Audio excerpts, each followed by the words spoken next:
Forbes' richest musician with 2.5 billion net worth, right? Kanye is probably fuming. Sorry to bring Kanye into it, but how Jay-Z built his $2.5 billion empire, became the world's richest musician. What about Beyonce? Don't they share their wealth? Where does she sit in this list? In a defining moment for hip-hop and the music industry, Sean Corey Carter, known professionally as Jay-Z, has been named the world's wealthiest musician by Forbes in 2025, thus boasting an estimated net worth of $2.5 billion. This milestone was announced on August 22nd. It solidifies Jay-Z's position not only as a rap icon, but as a business mogul. After all, his empire spans music, luxury brands, real estate, and tech, surpassing global superstars like Taylor Swift, $1.6 billion, Rihanna, $1.4 billion, and his wife Beyonce, $760 million. Okay. I thought she was a billionaire. I mean, he's a billionaire, she's a billionaire. It's pretty obvious. But as far as whose names are on what businesses, I guess, it's Jay-Z who's technically coming out on top. Jay-Z's financial ascent reflects his strategic diversification beyond music, a journey that began in Brooklyn's Marcy projects and culminated in a historic billionaire status. When he first started doing stuff, buying buildings and whatnot, he was getting a lot of pushback. I don't know the full details on that, but I do remember hearing about it like in school, because I was in like a community development degree in college, and we watched a video of like about gentrification and whatnot, and one section of this movie that we watched was protests against Jay-Z and what he was doing. Jay-Z real estate controversies. Jay-Z has primarily faced controversy for taking large second mortgages on his and Beyonce's luxury properties, a strategy that has drawn public scrutiny due to its seeming contradiction with their billionaire status. While a common practice among the ultra-wealthy to leverage their assets, this buy, borrow, die wealth strategy has been met with questions of financial sense and potential misuse of funds. Separately, Jay-Z has also involved in legal disputes over real estate development projects during the 2008 financial crisis, including a lawsuit where he claimed his lender engaged in bleeding him of interest payments on a failed luxury hotel project. The Royal Couple of Music, the $1 billion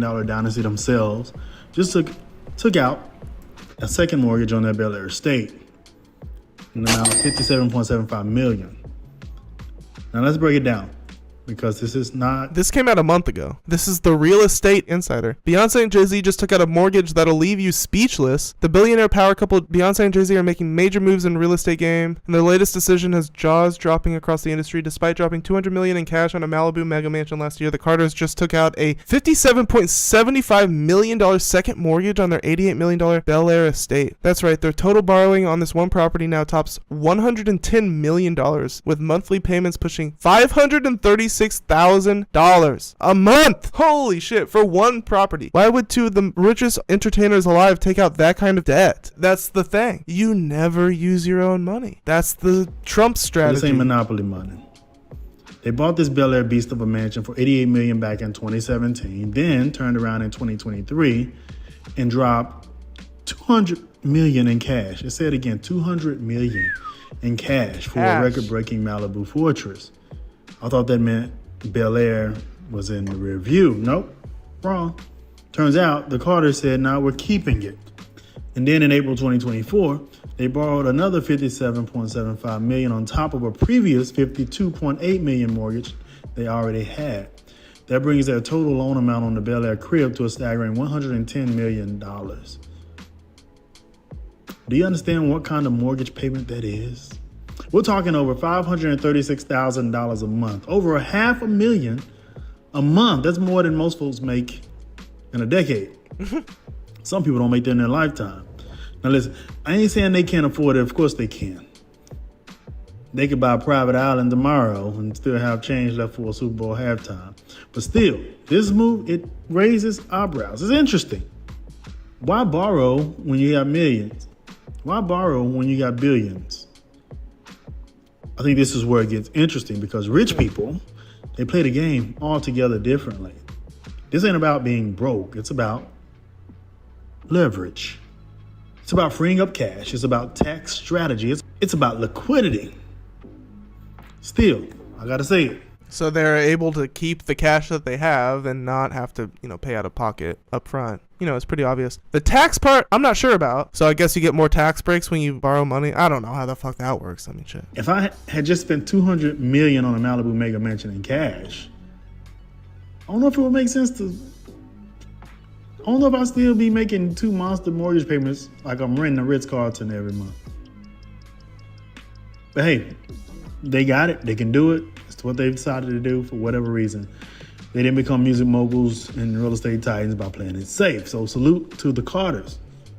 But this is an interesting one.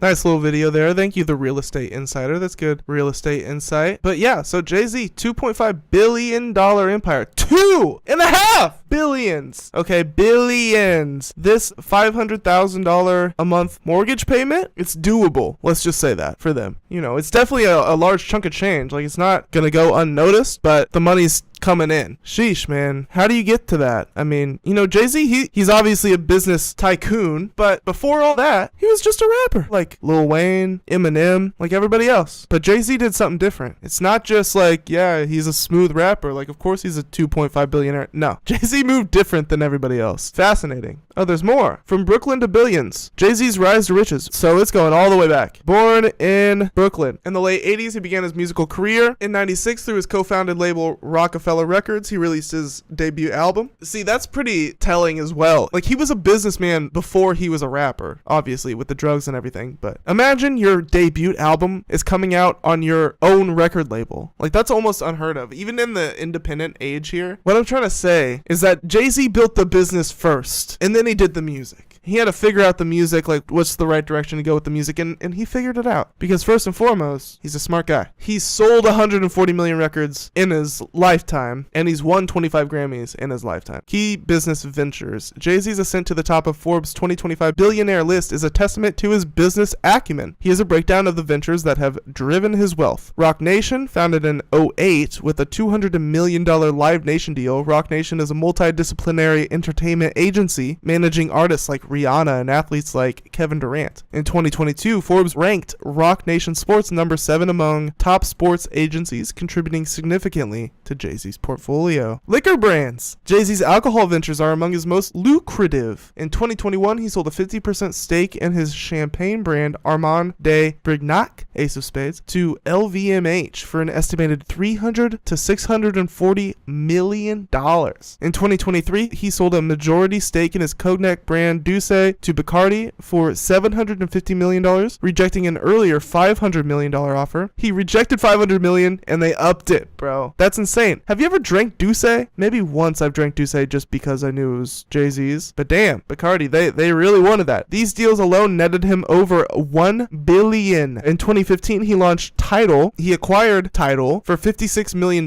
just a drop in the bucket. You know, that's nothing. By transferring his music from Spotify to Tidal and securing exclusive artist content. By the way, look at where Tidal's at now. Like, holy shit. That was long-term, maybe not the best deal, but in 2021, Square acquired a majority stake. Jeez, so Jay-Z bought it, built the brand, and then sold it to a tech company. I mean, wow, that's nuts. Who uses Tidal? I don't know anybody that uses Tidal. And now Square is stuck with it for $300 million, with Jay-Z retaining a board seat and a $149 million payout. Holy shit. That's all he wanted. That was such a play by Jay-Z, dude. What a play. But Jay-Z is the magic. That's what made Tidal cool. That's what gave it legitimacy. That's why Jay-Z can do this, and that's why he's like one of the only people that can do it, kind of in the world. Rocawear, co-founded in 1999, the fashion brand Rocawear peaked at $700 million in annual sales before Jay-Z sold it to Iconics Brand Group in 2007 for $204 million. He retains a stake and a role in marketing. Investments, Jay-Z's early investments in Uber, a $200 million stake, and Block, along with a $70 million fine art collection featuring Jean-Michel Basquiat works, have significantly bolstered his wealth. Real estate, alongside Beyonce, Jay-Z owns a $200 million Malibu mansion designed by Tadao Ando and $88 million Bel Air compound in a Tribeca penthouse. Among other properties, their real estate portfolio is a key asset. These ventures, combined with his music catalog, have doubled his fortune since he became hip-hop's first billionaire in 2019. Doubled! That's why we're talking about this. Jay-Z, in the last 6-7 years, has doubled his net worth, guys. Holy fuck. That is nuts. He was already a 1 billionaire. Now he's a 2.5 billionaire. Jay-Z and Beyonce, the ultimate power couple. Jay-Z's wealth is amplified by his partnership with Beyonce, whose net worth is estimated at $760 million, making her the 7th richest musician globally. Together, their combined fortune exceeds $3 billion,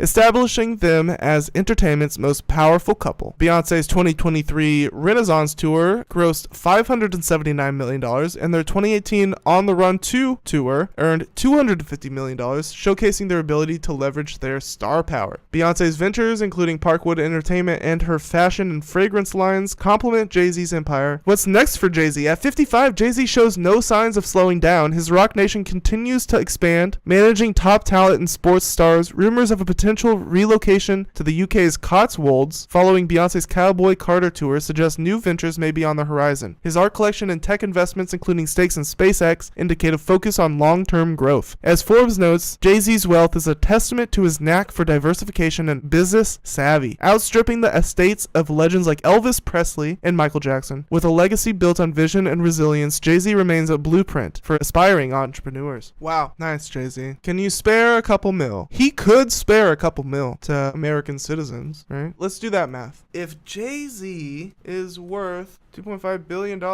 could he give every American $1 million?